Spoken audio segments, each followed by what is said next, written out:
David Boyle, who's just had a fucking reality check. There's a show on Netflix. It's called Intervention. I know it's been around forever. I've heard about it, but I've never watched it. But the last few days, I've been watching a shitload of it. And I am fucking addicted to watching addicted people fuck up. It's like I keep saying, it's more fun to watch the fucking train wreck.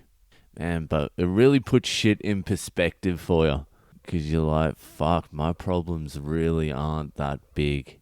Every second person on there has been molested or fucking abused in some way. It's all just horrible shit. And then it manifests itself in some form of addiction. Like alcohol, drugs, eating. Not eating. Not eating is an addiction. Feeling like shit is an addiction. Addicted to people, drugs. You can be addicted to fucking anything. It seems to all stem from that childhood shit though. I suppose you got to take care of that at some fucking point. But yeah, that show, there's some fucking rock bottoms in that show. One of the ones I watched today, there was this dude. They were just going through bits and pieces of his life. And it was just one fucking thing after the other. His dad never wanted to have kids, so he was abusive.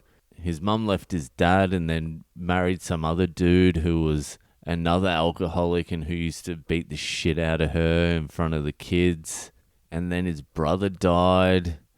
It was just a train wreck. And then he was just fucking suiciding on alcohol. It was like gun to the head, vodka down the fucking throat. And he blew his liver out. He got to the stage where if he had another drink, he could just die. His liver wasn't processing fucking alcohol anymore. I don't know if I ever had it in me to let myself go that far. I think I have it in me to let myself go. Just completely let's fucking die. But I feel like I always held back a little bit. Like in my deepest, darkest recesses, I always thought I was going to do something. I don't know what that something was, like comedy or writing or something important, whatever, fuck you. I had dreams too. I pushed it pretty far, but looking at these interventions, it's like I was a bunch of levels away from these cunts. Probably the worst stage I got to was I'd blown out on acid a few times. I had nowhere to live. So I moved into my brother's apartment in King's Cross. It was a 1-bedroom apartment, cockroach infested piece of shit apartment that he was living in by himself because he was dealing with his own shit. And then he has his older brother roll into town. Like, I need somewhere to stay. I'm fucked. He's like, all right. You can sleep on the couch for a few days. Those few days turned into a few weeks. And those few weeks turned into a few months. And then I bought a mattress trundle and I put it behind the couch. So I had my little nook there. And that turned into over a year. And then at that point I was drinking pretty fucking heavily. I had no friends. I'd sort of pushed all my friends away at that stage. I really wasn't in that much contact with family either, besides my brother, but we weren't really bonding. It was more like two fucked up units in two separate rooms just trying to deal with each other. So I was in King's Cross in Sydney, which used to be the red light district.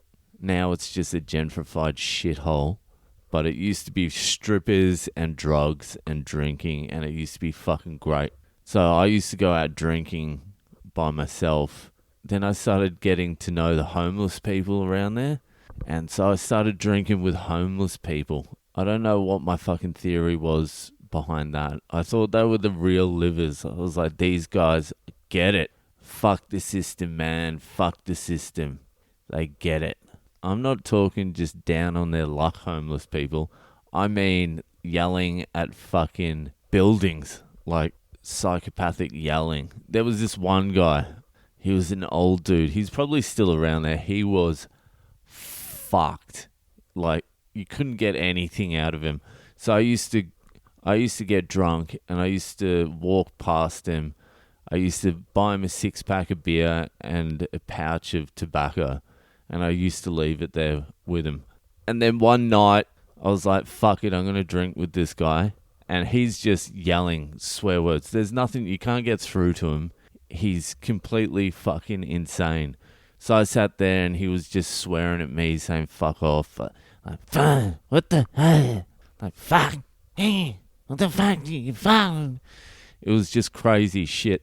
But I just kept on laughing it off.